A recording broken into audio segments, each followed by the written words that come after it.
नमस्कार, शून्यकाल के इस खास कार्यक्रम में आप सभी का स्वागत है। मैं हूं डॉक्टर अवधेश मिश्रा। देश के 5 राज्यों में विधानसभा चुनाव का ऐलान हो चुका है। चुनावी ऐलान के साथ ही राजनीतिक दल अपनी अपनी ताकत और जिम्मेदारियों के साथ राज्यों में तैनात है। दीगर राज्यों के नेताओं की भी जिम्मेदारी तय की गई है। उसी क्रम में प्रदेश के आधा दर्जन से अधिक मंत्री, वरिष्ठ नेता दूसरे राज्यों में चुनावी प्रचार में जुटे हुए हैं। बात छत्तीसगढ़ की करें तो छत्तीसगढ़ से भाजपा के वरिष्ठ नेता अजय चंद्राकर ने इस बात का ऐलान किया या इस बात की जानकारी दी कि बंगाल में, असम में केवल चुनावी जीत हार का चुनाव नहीं बल्कि देश को बचाने वाला चुनाव है। आखिरकार एक चुनावी रणनीति, चुनावी राजनीति कैसे देश को बचाने वाला चुनाव में तब्दील हो गई, ये एक बेहद ही चिंता और गंभीर विषय है कि आखिरकार क्यों इस तरह की स्थितियां बन रही है बीजेपी के नजर में कि बंगाल में चुनाव देश को बचाने का चुनाव होगा। आज इसी विषय पर करेंगे चर्चा, लेकिन उससे पहले देख लीजिए ये खास रिपोर्ट।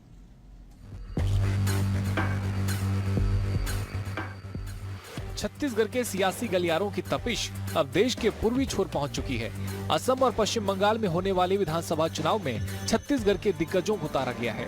कद्दावर नेताओं को इस चुनावी रणभूमि में उतारकर कांग्रेस और बीजेपी ने अपनी श्रेष्ठता साबित करने की ठान ली है। जहां मुख्यमंत्री विष्णुदेव साय समेत बड़े बीजेपी नेता असम की सीटों पर कमल खिलाने के लिए पसीना बहा रहे हैं, वहीं पूर्व सीएम भूपेश बघेल समेत दिग्गज नेता कांग्रेस के पक्ष में किला खड़ा कर रहे हैं। लेकिन इसी बीच सियासी लड़ाई देश बचाने की ओर बढ़ चुकी है। बीजेपी के फायर ब्रांड लीडर और विधायक अजय चंद्राकर ने बयान दिया है कि ये चुनाव सिर्फ सरकार बचाने का नहीं है, ये इलेक्शन देश बचाने की लड़ाई है। पूरे देश में जो राजनीतिक परिस्थितियां हैं उससे दूसरी परिस्थितियां बंगाल असम के चुनाव में हैं, और वो सरकार बनाने का ही चुनाव नहीं है, वरन देश बचाने का भी चुनाव है, संस्कृति बचाने का भी चुनाव है। चुनाव के माध्यम से एक जन जागरण का भी वो काम है, इसलिए पूरी ताकत वहाँ लगाई गई है। भारत के आसन्न खतरे को लोग समझें, घुसपैठिए की जो खतरा है उसको लोग समझें। छत्तीसगढ़ के नेताओं को असम और बंगाल में चुनावी प्रचार की कमान। सीएम विष्णुदेव साय भी असम में कर रहे बीजेपी प्रत्याशियों के पक्ष में प्रचार। डिप्टी सीएम अरुण साव संभाल रहे असम में 9 सीटों की जिम्मेदारी। छत्तीसगढ़ बीजेपी संगठन महामंत्री पवन साय को 56 विधानसभा सीटों की जिम्मेदारी। वित्त मंत्री ओपी चौधरी संभाल रहे असम में 9 सीटों पर चुनावी रण। दुर्ग सांसद विजय बघेल को मिला असम में 10 सीटों का जिम्मा। विधायक राजेश मुणत और शिव रतन शर्मा पश्चिम बंगाल में किए गए तैनात। जल्द पीसीसी चीफ दीपक बैज को भी चुनावी रण में उतारने की तैयारी। कांग्रेस से पूर्व सीएम भूपेश बघेल असम में सीनियर ऑब्जर्वर के रूप में तैनात। पूर्व विधायक विकास उपाध्याय असम में संभाल रहे चुनावी रण। असम और बंगाल में छत्तीसगढ़ के नेताओं की ड्यूटी लग रही है, और जब बीजेपी इस बात को लेकर सियासी प्रहार कर रही है, ये चुनाव देश बचाने वाला है, तो कांग्रेस भी कहां चुप रहती है। इसलिए कांग्रेस का पलटवार भी आया। पूर्व मंत्री डॉक्टर शिव डहरिया का कहना है कि बीजेपी देश बचाने की बात करती है, लेकिन आजादी के आंदोलन में उनके नेता कहीं नजर नहीं आए। आज देश की जनता महंगाई से त्रस्त है, ये सरकार की नाकामी है। भारतीय जनता पार्टी क्या देश बचाने के लिए चुनाव लड़ती है? भारतीय जनता पार्टी का इसको देश की आज़ादी में कहीं आंदोलन में कभी ये लोग दिखे नहीं है। देश क्या बचाएंगे? आज देश में जितनी समस्याएं हैं सब तरह की, वो भारतीय जनता पार्टी की देन है। पूरे देश के लोग त्रस्त हैं भारतीय जनता पार्टी से। आज लोग महंगाई से त्रस्त हैं। आज गैस सिलेंडर के लिए लाइन लगी हुई, लेकिन सरकार कहती है कि लाइन नहीं लगी हुई। कहाँ लाइन नहीं लगी हुई है बता दें।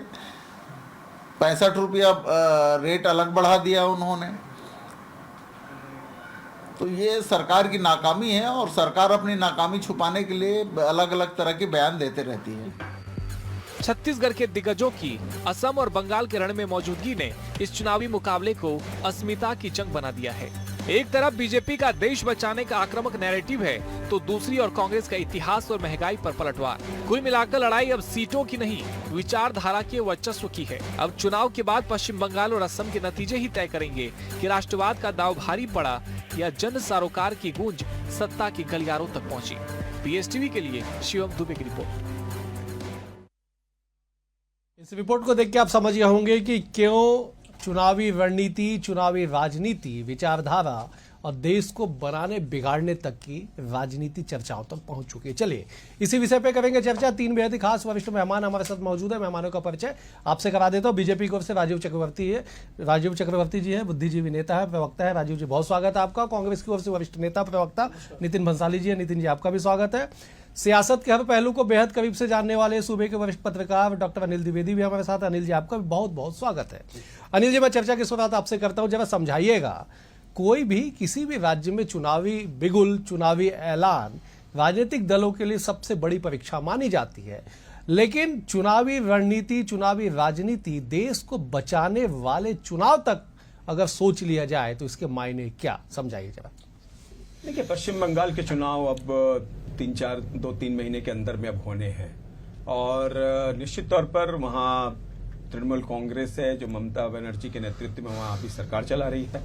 बीजेपी वहां पर विपक्ष में है और लगातार बीजेपी और संघ परिवार ने जो सालों से वहां काम खड़ा किया पश्चिम बंगाल में, यही नतीजा रहा, इसी का प्रतिफल रहा कि पिछली बार बीजेपी जो वहां पर बिल्कुल चुनाव मैदान में नहीं थी, विपक्ष में आ गई और आज वो सत्ता के लिए सरकार बनाने तक की स्थिति में आ गई है। तो रिजल्ट क्या होंगे ये तो आने वाला वक्त बताएगा, लेकिन जो फिलहाल यहाँ विधायक अजय चंद्राकर ने जो बयान दिया कि ये चुनाव राष्ट्र की दिशा तय करेगा, ये चुनाव राष्ट्र के लिए, प्रदेश के लिए नहीं है। उनका कहने का मतलब साफ है कि अगर पश्चिम बंगाल में बीजेपी जीतती है तो वो एक पूरे देश में एक मैसेज दे पाएगी, पूरे देश के कार्यकर्ताओं में उत्साह बढ़ेगा।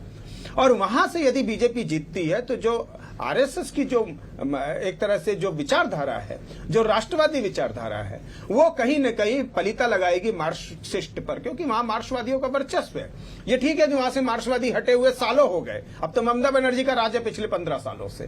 तो फिर भी तृणमूल कांग्रेस जो है वो वहां से खत्म हो और बीजेपी जिसका सालों से सपना रहा है कि पश्चिम बंगाल में सरकार बनाए, वो सपना वो साकार करेगी। इसलिए अजय चंद्राकर कह रहे हैं। और आप देखिए कि छत्तीसगढ़ प्रदेश के बहुत बड़े नेताओं की भी साख वहां पे दांव पे लगी है। वित्त मंत्री ओपी चौधरी हैं, वहां विधायक राजेश मूणत हैं, वहां पर महामंत्री संगठन पवन साय जी हैं और वो वहां पर जिस तरह से मेहनत कर रहे हैं महीने से, मतलब पवन साय जी को तो मुझे लग रहा है 50 से ज्यादा विधानसभाओं का प्रभार मिला है। तो छत्तीसगढ़ में जिस तरह इन्होंने चुनाव लड़ा, उस क्या चुनावी घोषणा पत्र हो सकते हैं, क्या वादे होंगे, क्या जनता के ऐसे वादे किए जाए जिससे वो बीजेपी को वोट करे। और फिर पश्चिम बंगाल में जो स्थिति है, अभी जिस तरह राष्ट्रपति के अपमान का वहां पर मुद्दा उठा, तो निश्चित तौर पर बीजेपी का मानना है कि राष्ट्रपति का अपमान यानी देश का अपमान है और इस चुनाव में लोग बीजेपी को जिता करके इस अपमान का बदला लेंगे। चलिए, अपमान का बदला लेंगे। नितिन जी जरा समझाइएगा, चुनाव में जीत हार सिक्के के 2 पहलू के तौर पे देखा जाता है, लेकिन बीजेपी को ऐसा क्यों लगने लगा कि बंगाल का चुनाव परिणाम जो होगा वो देश को बचाने वाला परिणाम होगा? जरा समझाइए कि ऐसी स्थिति क्यों बंगाल की समझी जा रही है बीजेपी के द्वारा। सबसे पहले तो ये जो सपना देख रहे हैं, ये मुंगेरी लाल के हसीन सपने मुझे नहीं लगता इस जन्म में पूरे होंगे। दूसरी बात, मैं सीधा छत्तीसगढ़ के पूर्व मंत्री एवं वरिष्ठ विधायक अजय चंद्राकर जी के बयान पे आऊंगा, क्योंकि उसी बयान के आधार पे मुझे लगता है डिबेट भी हो रही है। उन्होंने कहा कि देश बचाने का चुनाव है, बिल्कुल सही कहा, मैं समर्थन करता हूं उनके इस बयान का।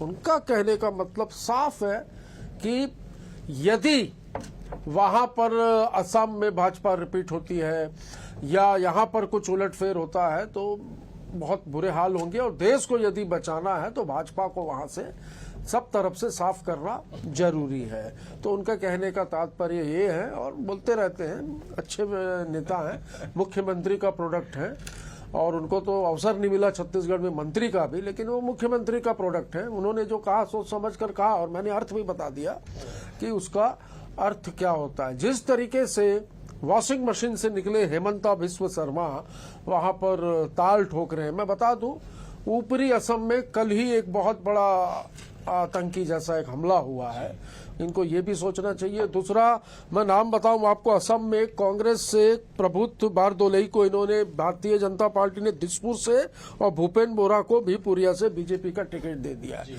मतलब जो आदमी भारतीय जनता पार्टी का डंडा लेकर कई वर्षों से जो संघर्ष कर रहा है, उनकी स्थिति देखिए। छत्तीसगढ़ में भी आरंग में देखिए मंत्री बना दिया, उधर पे वो आपके राजेश अग्रवाल अंबिकापुर में कांग्रेस से बीजेपी में आए थे, मंत्री बना दिया। तो यही जो तरीका है दूसरे दलों से जो लोग आते हैं उनको महत्व देना, तो वहां पर इस मामले को लेकर भी एक असंतोष और सिर फुटअव्वल मचा हुआ है, जिसका लाभ निश्चित तौर पर कांग्रेस पार्टी को मिलेगा।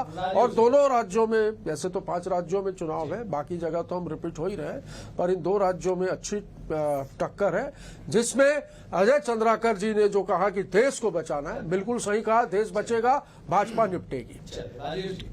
अपने अपने व्याख्या है, किसी भी बयान के, किसी भी शब्दों के मायने, मकसद निकाले जाते हैं। अजय चंद्राकर जी ने जो कहा, किस परिप्रेक्ष्य में कहा, बेहतर समझते हैं। जब समझाइएगा, कांग्रेस उसे जो इंटरप्रिटेट कर रही है, जो कह रही है कि साहब बीजेपी से बचाना मतलब देश से बचाने वाला चुनाव होगा। अजय चंद्राकर जी सही कह रहे हैं। कितना ताल्लुक रखते इस शब्द से और इस बातों से? अब आखिरकार ऐसे बयानों के मतलब क्या, समझाइए जब। अभी 4 माह पहले तक बांग्लादेश में यूनुस की सरकार थी, और वो यूनुस सरकार के जो तमाम मंत्री थे, जो अतिवादी लोग थे, इस्लामिक फंडामेंटलिस्ट जो सरकारें थी, वो कहते थे कि जो असम सिलीगुड़ी कॉरिडोर है, जो पश्चिम बंगाल में है, हमारे समर्थक की सरकार है, जहां जो चिकन नेक जिसे कहते हैं, उस चिकन नेक से हम भारत में आक्रमण करेंगे, पाकिस्तान हम सपोर्ट करेगा और चीन की सेना वहां से आ जाएगी। और राजनीतिक वातावरण जो है बहुत अच्छा है वहां पर, जो हमें पलके पावड़े बिछाएंगे या साइलेंटली हमें सपोर्ट करेंगे। साहब, छत्तीसगढ़ में भी चुनाव हुए, भूपेश जी आए, चले गए, ये तो राजनीतिक वातावरण है। कोई भी राज्य में कभी इस दल का प्रभाव रहता है, कभी कांग्रेस आती है, कभी भाजपा आती है, हमारी लोकतंत्र अक्षुण्ण है। लेकिन ये जो चुनाव है, save Bengal save India, save Assam save India, वो इसलिए है कि आज जो आप देख रहे हैं कि ये युद्ध चल रहा है, युद्ध में चल रहा है, क्यों हो, जो छद्मवार हो रहा है, फिर आक्रमण हो रहा है, और इस बीच ये जो कॉरिडोर की बात हो रही है, जो चिकन नेक की धमकी देती है बांग्लादेश की सरकार आईएसआई के समर्थन में, तो बिल्कुल अगर वो यहाँ पे स्थापित, ये ऐसा चुनाव नहीं कि कभी भूपेश जी आ जाए, डॉक्टर रमन सिंह आ जाए, विष्णु साय जी आ जाए, ये चुनाव है कि अगर हम इसको खो देते हैं, और जो वहां के जो अतिवादी लोग हैं वो कह रहे हैं कि हमारी अनुकूल सरकार थी, जिस कारण अराकान आर्मी को हम आने देते हैं, जिस कारण हम वहां दखल करने की कोशिश कर रहे हैं, तो देखिए ये बिल्कुल बहुत महत्वपूर्ण है।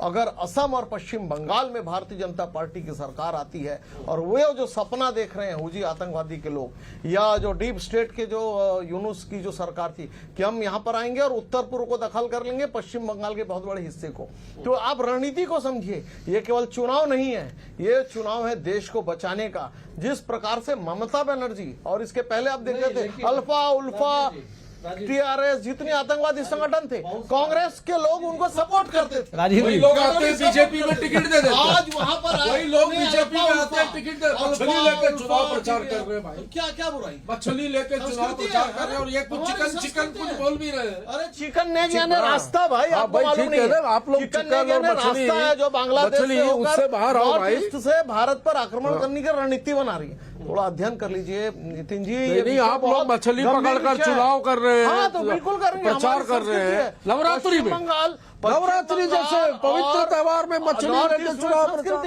अरे भाई, यहाँ की संस्कृति अलग है, वहाँ की अलग है। मतलब भाजपा अलग है, इधर अलग है, उधर अलग है, सबकी संस्कृति उधर हेमंता अलग की है। भाजपा है क्या? तो देखिए, ये देश को अगर बचाना है तो इस चुनाव में ये राष्ट्रवाद का मुद्दा है, देश को बचाने का मुद्दा है। अजय चंद्राकर साहब ने बिल्कुल सही कहा कि ये केवल चुनाव नहीं कि सत्ता परिवर्तन हो जाएगा, इस चुनाव से देश में परिवर्तन होगा, और देश में जो आक्रमणकारी शक्ति होंगी वो हतोत्साहित होंगे। और वो तो जानते हैं आप, डेमोग्राफिकल बदलाव किस प्रकार से हो रहा है, तो ये डेमोग्राफिकल अजय चंद्राकर तो बहुत कुछ अच्छा बोलते हैं, उसको भी मान लिया करो। ठीक है राजीव तो जी, राजीव जी, एक मिनट। राजीव जी, एक शब्द आपने जो कहा कि सेव असम सेव इंडिया, कैसे साहब? असम में 2021 में जब चुनाव हुआ तो एनडीए बीजेपी गठबंधन की सरकार है 5 सालों से, फिर भी आपको क्यों खतरा लग रहा है? तभी तो फिर भी आपको क्यों खतरा लग रहा है? अभी हमला हुआ है भाई, जो बांग्लादेश अभी ऊपरी असम पे परसों हमला हुआ है, आतंकी हमला हुआ है बहुत बड़ा। बांग्लादेश राइफल यहाँ तक आ चुकी थी। अब चूंकि हमारे पुराने समझौते थे, संधि थी, बांग्लादेश और भारत के बीच में एक संधि थी। उस संधि में ऐसा था कि आप वहां पे बार लगा नहीं सकते, वो खुला हुआ क्षेत्र था, वो लोग आना जाना करते थे। अब हमारी सरकार आने के बाद यह तय हुआ है कि नहीं, बाड़ भी लगाए जाएंगे और कोई आना जाना नहीं चलेगा। तो हमारी सरकार उस पर काम कर रही है। तो ये जो ढुलमुल सरकार है, चाहे कांग्रेस की सरकार थी, ममता बनर्जी की सरकार है, वो उनको वोट बैंक दिखता है। जब वहां से माइग्रेट होकर वो यहाँ आ जाते हैं लाखों की संख्या में, और वहां पर तृणमूल को जिताती है, कांग्रेस को जिताती है। तो इसीलिए कांग्रेस पार्टी के पेट में दर्द हो रहा, तृणमूल के पेट में दर्द। वो कहते हैं बाढ़ क्यों लगा रहे हैं? अरे हमारी देश की सुरक्षा के लिए हम बाढ़ नहीं लगाएंगे, हम फेंसिंग नहीं करेंगे। उसके बाद भी तो चरस, अफीम, गांजा, हथियार और आतंकवादी देश में आ ही रहे। बंगाल को बचाना है। अनिल जी, पश्चिम बंगाल की सीमा लगभग 2200 किलोमीटर बांग्लादेश से लगती है। एक बड़ा एरिया है 2200 किलोमीटर। पाकिस्तान भी एक तरफ से आंखें जमाए बैठा हुआ है। ऐसे में जब विधानसभा के चुनाव वहां पे हो रहे हैं, सरकार का गठन होने वाला है, 4 मई वो तारीख होगी जब नए सरकार का गठन पश्चिम बंगाल में हो जाएगा। ऐसे में आंतरिक सुरक्षा के मामले पे राजनीतिक बयानबाजियां का असर उन विदेशी विरोधी ताकतों पे कितना होगा जो ताक लगाए बैठे भारत की सीमा के भीतर? देखिए, जो भी हमारे राज्य दूसरे देशों की बॉर्डर से लगे हुए हैं, वहां उसमें सबसे संवेदनशील राज्य पश्चिम बंगाल। गुजरात पाकिस्तान से लगा हुआ है, राजस्थान का इलाका पाकिस्तान से लगा है, और भी देशों में श्रीलंका से भी लगे हुए हैं। लेकिन पश्चिम बंगाल में ही घुसपैठियों की समस्या क्यों होती है? क्योंकि बांग्लादेश के जो बंगाली है, जो खासतौर पे 90% मुस्लिम्स हैं उसमें, वो सब आकर के पश्चिम बंगाल में आते हैं और वहां अवैध घुसपैठियों की संख्या। और ये बात मैंने नहीं कही, ये कांग्रेस के समय मनमोहन सिंह ने इस बात को स्वीकार किया कि अवैध घुसपैठ बांग्लादेशियों की स्वीकार नहीं की जाएगी। मनमोहन सिंह ने इस पर चिंता जाहिर की थी, लेकिन करना क्या था उस पर, वो काम करने का काम बीजेपी ने किया कि एसआईआर लेकर के आई, और जो अवैध घुसपैठिए थे, जो वहां पर अवैध तरीके से रह रहे थे, जो वोटर हो गए थे, जो एक पार्टी को वोट कर रहे थे, ऐसे एसआईआर में 10 लाख से ज्यादा लोगों के नाम हटाए गए। मुझे लग रहा है कि ये कहीं न कहीं अवैध घुसपैठियों को खत्म करेगा, और दूसरी बात कहीं न कहीं बीजेपी को ये प्लस करेगा। क्योंकि पिछले चुनाव जो विधानसभा हुए, इसमें बीजेपी में 45 सीटें ऐसी थी जहां बीजेपी ने 2500 वोटों से उसको हारी, या 10,000 12,000 वोटों से हारी है। अब ये एसआईआर यदि उन सीटों पर काम कर गया तो आप समझिए कि बीजेपी सरकार बनाने की स्थिति तक पहुंच सकती है। ठीक है, आपका आंकड़े बताइए। एक छोटा सा बात और जी, कभी कांग्रेस का स्वर्णिम युग था पश्चिम बंगाल में सरकार बनाने का, कहां चला गया वो युग? फिर आप दूसरी बार फिर आप आ गए कम्युनिस्टों के साथ, आपने उनके साथ सरकार बनाई, वहां भी फिर आप छोड़ दिया उनका आपने। फिर आपने तृणमूल कांग्रेस के साथ सरकार बनाई, तृणमूल कांग्रेस का भी आप साथ छोड़ दिया। कांग्रेस कहां है? देश की जनता ये पूछना चाहती है, उसकी चिंता है ये कि कांग्रेस वहां पर कब सरकार में लौटेगी। कांग्रेस मैं आ रहा, नितिन जी आ रहा, नितिन जी मैं आ रहा, नितिन जी ठीक है, मैं नितिन जी मैं सवालों के साथ आ रहा हूँ। नितिन जी ठीक है, नितिन जी मैं सवालों के साथ आ रहा हूँ। ठीक है, आपकी जज्बात, आपकी भावनाएं उमड़ रही हैं, लेकिन सवालों के साथ आता हूँ। जरा बताइएगा कि साहब कांग्रेस कहाँ है? क्योंकि अनिल जी ने बेहद गंभीर सवाल उठाया कि जो कभी सबसे सर्वोच्च हुआ करता था, वो पिछले चुनावी परिणाम में 4 सीटों पे सीपीआई के साथ सिमट गई। कुल अगर 294 में से 4 सीटों पे कांग्रेस सीपीआई के साथ सिमट गई, तो समझिए सवाल लाजमी है कि कांग्रेस कहां है। जरा जवाब दीजिए। कांग्रेस यहाँ है, राहुल गांधी जी कांग्रेस यहाँ है। भाई रुक जाओ, बहुत जोश में हो यार, सत्ता में हो, मालूम है सत्ता में हो।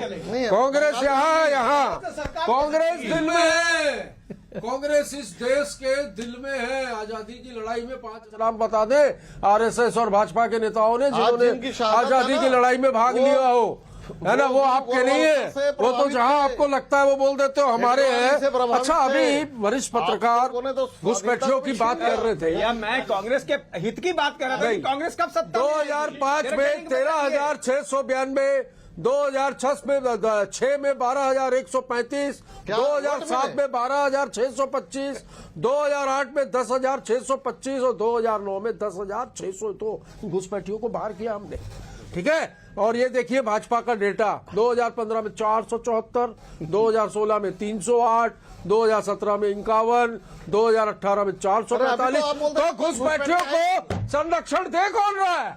ये दे रहे हैं। हमने तो निकाल के बाहर किया भाई। ये जो डेटा ये आपका डेटा जो है ये उनसे फर्जी अरे डेटा है। ये आपका डेटा है रे भाई, ये फर्जी नहीं कांग्रेस है। की किसी- नहीं निकाल लो इसको, ठीक है, राजेश इसको राजेश निकालो। मैं- मैं चैलेंज करता हूँ कि अगर ये डेटा गलत हुआ तो मैं संन्यास ले लूंगा। नहीं नितिन जी लेकिन सारे डेटा पे SIR के 10 लाख के आंकड़े भारी है ना साहब, कहाँ आप छोटे मोटे आंकड़ों पे आ रहे हैं? यार और इस सबका जवाब जो है बंगाल की और असम की जनता देगी। सब देख रहे हैं क्योंकि चुनाव मुद्दों पे होना चाहिए। ये हिंदू मुस्लिम सिख ईसाई पे नहीं होना चाहिए। चुनाव जो है महंगाई पे, बेरोजगारी पे, ये फिल्म रिलीज करके चुनाव जीतने के मूड में है भाई। कुछ नहीं मिलता तो चुनाव से पहले एक पिक्चर आ जाती है, धुरंधर। कभी कश्मीर आ जाए, अभी धुरंधर 2 आ गई है। इतना मजाक किया उस पिक्चर में कि अभी तक के सिर दर्द हो रहा है। आम जनता को बताना पड़ रहा है कि आपको भाई पता है? ये जितने आतंकवादी मरे थे इन सब के समय कहीं पे इंदिरा गांधी प्रधानमंत्री थी तो कहीं मनमोहन सिंह जी प्रधानमंत्री आप थे, शांता और रहो। सारा क्रेडिट जो है मोदी जी को दे रहे थे। तो आपके पास मुद्दे नहीं बचे भाई, अभी फिल्मों में पैसा मुद्दा लगा नहीं रहे बचा है। हैं। ये 2 नंबर का आप जो दो पैसा राज्य में कमा रहे हैं फिल्मों में लगा रहे हैं आप और प्रचार कर रहे हैं। तृणमूल के सहयोगी है। अनिल जी ने एक अच्छा आंकड़े दिए कि साहब पिछली चुनाव में 45 सीटों पे बीजेपी की जो हार हुई 2-2.5 हजार के आसपास में हुई, अगर उन सीटों पे SIR का समीकरण बैठ गया तो साहब 77 जो अभी सीट है आपके पास बंगाल में प्लस 45 अगर आप ऐड कर दीजिएगा तो बहुमत के आंकड़े के पास तो नहीं लेकिन आप बेहतर स्थिति में दिखाई पड़ रहे हैं। क्या वास्तविक में इन आंकड़ों से इत्तेफाक आप रखते हैं? और जो रणनीतियां बीजेपी बना रही है क्या उससे बंगाल फतेह की तैयारी है बीजेपी की, या केवल कागजी हवा हुआ, या केवल SIR के दम पे आप चुनाव जीतने की बात सोच रहे हैं? अवधेश जी, प्रत्यक्ष किम प्रमाणम। आप देखिए जहां पर हम नहीं थे, त्रिपुरा में हमारा कोई अस्तित्व नहीं था, त्रिपुरा में हमारी सरकार है। ये क्या आप करते हैं देखिए, पता है? बंगाल में हम ये खरीद कहीं पर लेते नहीं हैं, थे। नहीं, इनका खरीदने कुछ की होता बात नहीं है। चुनाव ये जीतना। 10-5 अरे खरीद लेते हो यार। कैसे बनाया महाराष्ट्र में बताओ तो? छत्तीसगढ़ में आ गए। कैसे बनाया हम महाराष्ट्र कहाँ पर थे? में? दक्षिण हैं? में। कैसे हम बनाया दक्षिण में कर्नाटक हमारी में? सरकार है। कहा कौन से अब कर्नाटक कांग्रेस में को इसके क्या पहले लगता है? किया ही देखिए, था ना? अवधेश जी, बात ये है कि ये तैयारी- असम में कैसे किया? कांग्रेस वो पार्टी हेमंत को को खरीद लगता लिया है सारा कि केस क्लीन। गांधी परिवार के बिना कांग्रेस नहीं है, गांधी परिवार के बिना देश नहीं है। ये जो चरण भाट चरण पादुका लेकर ये घूम रहे हैं, देश की जनता तो मुद्दा चाहती है, बिल्कुल मुद्दे चाहती है। आप कब तक उस परिवार को ढोते रहेंगे? वही अध्यक्ष बनवाते हैं या रिमोट कंट्रोल। और भारतीय जनता पार्टी जमीनी स्तर पर बूथ लेवल पर काम करती है, देश के सामने आदर्श प्रस्तुत करती है। तो इसीलिए बंगाल में हम कहीं पर नहीं थे, 4-5 सीटों पर थे। आज वह स्थिति कांग्रेस की है, 4-5 सीटों पर आ गई। वो भी चुनाव के पिछले साल याद है अवधेश जी, राहुल गांधी जी ने बॉयकॉट कर दिया अपने राज्य का, वो नहीं गए चुनाव प्रचार में। अधीर रंजन चौधरी 4 मई रोते रह गए। बीजेपी आप गई, रोते रहे। मैं जब भविष्यवाणी आइए, कर रहा हूँ। चुनाव 4 प्रचार में मई गए। बीजेपी गई, राहुल गांधी जी तैयारी रोते कर रह लो। गए। राहुल ये कितना बड़े गांधी थे जी कितना रोते रह घटे गए। थे से मतलब नहीं राहुल है। गांधी से अधीर देश की रंजन जी जनता कहते ने रहे कि मूड भैया, बना लिया है भाई। प्रचार में तो आ जाओ, जुमलेबाजों को बाहर करना, तो ये रहमान फर्क डकैतों है। को। तो पश्चिम बंगाल की भी विजय होगी और असम की भी विजय होगी। और बिल्कुल हम निश्चित है कि दक्षिण में भी जिस प्रकार से हम अरे सपने में क्या भाई साहब, 19 राज्यों में हमारी सरकार है। उसके बाद भी चल। खतरे में, उसके बाद भी हिंदू चल खतरे में। चले ठीक है। अनिल जी क्या बोलते हैं? हिंदू खतरे में। ठीक है अनिल जी जरा बताइएगा साहब, क्या वास्तविक में गैर सियासी तौर पे आप बड़े बुद्धिजीवी वरिष्ठ पत्रकार है, देश भर में आपका नाम है, वास्तविक में क्या बंगाल का चुनाव उस स्थिति तक पहुंच चुका है कि एक हार और जीत देश के लिए खतरा होगा? नहीं, मैं ऐसा नहीं मानता हूं मैं, लेकिन इसका तात्पर्य इस बात से भी है कि देखिए बांग्लादेश पश्चिम बंगाल से लगा हुआ है और बांग्लादेश में जो स्थितियां हिंदुओं की है उसमें हम इनकार नहीं करते, चिंता तो जतानी होगी। यदि आप अल्पसंख्यकों के लिए चिंता जताते, यदि आप इजराइल पे लिख सकते कि ऑल आइज ऑन देयर, तो बांग्लादेश पर क्यों नहीं बोलते? ये तो हिंदू पूछ रहा है ना राजनीतिक दलों से कि बांग्लादेश में यदि हमारे साथ अत्याचार हो रहा है हिंदुओं के साथ, तो राजनीतिक दल चुप क्यों है? तो देखिए सवाल उस बात का है। पार्टी 19 राज्यों में पार्टी वाली सरकार के लोग बताएंगे। बांग्लादेश में जो अस्थिरता होगी वो कहीं न कहीं पश्चिम बंगाल को भी प्रभावित करेगी। बिल्कुल। और उसके बाद फिर कहीं न कहीं आज तो आती है तो चिंता होना स्वाभाविक है। ऐसा नहीं है कि पश्चिम बंगाल में बीजेपी आ जाएगी या नहीं भी आएगी तो देश बहुत संकट में चल जाएगा, ऐसा नहीं है। केंद्र में भी भाजपा की सरकार है, संभालना जानते हैं। जिस तरह जम्मू कश्मीर को संभाला उसी तरह पश्चिम बंगाल को भी संभालेंगे। लेकिन ममता बनर्जी ने जिस तरीके से अभी 2-3 स्टैंड किए वो कहीं न कहीं उनके निगेटिव गया है। राष्ट्रपति का जिस तरह से वहां पर अपमान हुआ वो उनके निगेटिव गया है। जिस तरह वहां पर मुस्लिमों ने हिंदुओं पर थोड़ा अत्याचार किए वो इलाका भी कहीं गया है। तो ये चीजें थोड़ा तकलीफ में है, लेकिन अभी भी दीदी 29 अप्रैल तारीख है अनिल जी, जो पश्चिम बंगाल की जनता मतदान करेगी। 2 फेज में चुनाव होना है। राजीव जी जरा समझाइएगा। 11 साल से देश में बीजेपी की सरकार, एनडीए की सरकार है, इसके बाद भी पश्चिम बंगाल का परिणाम क्या देश को बचाने और बनाने का परिणाम होगा? बिल्कुल, हर चुनाव में कुछ मुद्दे होते हैं, कुछ क्या संदेश मुद्दे जाते हैं, बताओ। हैं। ये मुद्दा है कि जिस प्रकार से बांग्लादेश में अस्थिर सरकारें चल रही है, और जैसे मैंने चिकन कॉरिडोर की बात कही, चिकन नेक की बात कही, जो वहां पे जो विपक्ष में जमाते इस्लामी, वो जो मामला है उसको लेकर बिल्कुल संवेदनशील मामला है। नॉर्थ ईस्ट यानी उत्तर पूर्व और जो शिलीगुड़ी है ना, कलकत्ता, पश्चिम बंगाल, तो बिल्कुल ये देश को अगर सुरक्षित रखना होगा तो पश्चिम बंगाल की सरकार को लाना होगा। आपके लोकप्रिय चैनल के माध्यम से मैं सभी बंधुओं से अपील करता हूं कि भारतीय जनता पार्टी को वोट दें, नहीं तो देश खतरे में चला जाएगा। देश खतरे में चला जाएगा। भाजपा को वोट दो, नहीं तो देश खतरे में चला जाएगा। अभी बोलते हैं 19 राज्यों में सरकार है, फिर भी देश खतरे में है, फिर भी हिंदू खतरे में है, तो कर क्या रहे हो भाई? मटर चिल रहे हो? चलिए, मुझे ठीक है, समय का अभाव है, मुझे समाप्त करना होगा। आप तीनों मेहमानों का बेहद शुक्रिया। अनिल जी आपका शुक्रिया, राजीव जी आपका शुक्रिया, नितिन जी आपका भी शुक्रिया। नजर बनाए रखेगा, 4 मई की तारीख याद रखेगा जब देश के 5 राज्यों की जनता तय करेगी कि देश के उन 5 राज्यों में किसकी सरकार बनेगी, और वो तारीख ये तय करेगी कि देश टूटेगा या बनेगा, सुरक्षित रहेगा या असुरक्षित होगा, राजनीतिक शब्दों के अनुसार। फिलहाल आज के लिए इतना ही। कल एक और विषय के साथ होगी मुलाकात। बने हुए BSTV के साथ। नमस्कार।